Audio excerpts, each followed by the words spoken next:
Hello everyone, welcome to our another blog. ঈদের পরপর দাওয়াত খেতে কিন্তু খুব ভালো লাগে, আর সেই দাওয়াতটা যদি হয় শুক্রবারে তাহলে তো কোনো কথাই নেই। বড় ননদের বাসা খুব কাছে হওয়াতেই কিন্তু হুটহাট করে দাওয়াত পাই। তো ঈদের পরই আজকে চলে যাচ্ছি তাদের বাসায় দাওয়াত খেতে।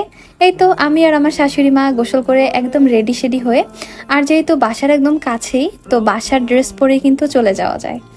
তো বর্দি এখানে পোলাও রান্না করেছিল, আর আমি আমার বড় ননদকে বর্দি বলেই ডাকি, যেহেতু আমার হাজবেন্ড তাকে বর্দি বলে ডাকে, তো আমিও সেটাই করি। আর এখানে ছিল কোরবানির মাংস, আর এই কোরবানির গরুর মাংসটা কিন্তু খেতে বেশি মজা লাগে। এটা আলু দিয়ে রান্না করেছিল।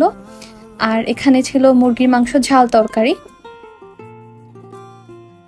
আর এটা রুই মাছের ঝাল ফ্রাই। এই রুই মাছটা খেতে এত বেশি ভালো লেগেছে, এইটার রেসিপি আমি আমার বড়দির কাছ থেকে জেনে নিব, তারপর আপনাদের সাথে শেয়ার করব। আর এই সবজিটাও কিন্তু খেতে অনেক বেশি ভালো ছিল, মানে সবজিও যে এত মজা হতে পারে সেটা আজকে বুঝতে পেরেছি। তারপর পোলাও, মাংস এগুলোর সাথে খাওয়ার জন্য সালাদ তো লাগবেই।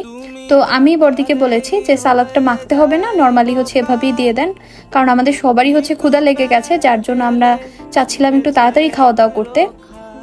তো এই তো খাওয়া দাওয়া শেষ করে আবার বর্দি এখানে আমাদেরকে চা বানিয়ে দিল, আর চা খেতে খেতে আমরা মনোপলি খেলছিলাম। এই মনোপলি খেলাটা ছোটবেলায় কে কে খেলেছেন? এটা কিন্তু খুবই মজার একটা খেলা, আর অনেক টাইম নিয়ে এই খেলাটা মানে কন্টিনিউ করা যায়, খুব সময় বেশি লাগে, তারপর অনেক মজার একটা খেলা। তো এই তো আমরা এখানে সবাই মিলে মনোপলি খেলছিলাম, প্রায় 4 থেকে 5 ঘন্টার মতো আমরা মনোপলি খেলেছি, তারপরও শেষ হচ্ছিল না। তো এর মধ্যে বর্দি আবার আমাদেরকে একটু দই দিল। এই দইটা খেতেও অসম্ভব মজা ছিল। আর আজকে এই ব্লগটাতে অনেক বেশি খাওয়া দাওয়ার ভিডিও হয়ে যাচ্ছে, পুরো খাওয়া দাওয়াময় একটা দিন গেল আমাদের। দ্বিতীয়বারের মতো আবার বর্দি আমাদেরকে দুধ চা বানিয়ে দিয়েছে। তো এই চা খেতে খেতে আমরা মনোপলিটা খেলছিলাম। আর এখন থেকে কিন্তু আমি আমার চ্যানেলের রেগুলারই ব্লগ আপলোড করব, মানে অ্যাক্টিভ থাকবো সবসময়ের জন্য। তো যারা যারা আমার ব্লগগুলো দেখতে চান তারা কিন্তু চাইলে চ্যানেলটা সাবস্ক্রাইব করে নিতে পারেন। তারপর এখানে আবার আম কেটে দিল, আর এখন যেহেতু আমের সিজন, আম না খেলে কিন্তু পুরো দিনটাই কমপ্লিট হবে না। আর আমার সব ফলের মধ্যে আমটা খুব বেশি পছন্দ। আর বর্দি এখানে আমগুলোকে খুব সুন্দরভাবে কিউব কিউব করে কেটে তারপর কাঁটা চামচ দিয়ে দিল। এভাবে আম খেতে কিন্তু অনেক বেশি ভালো লাগে।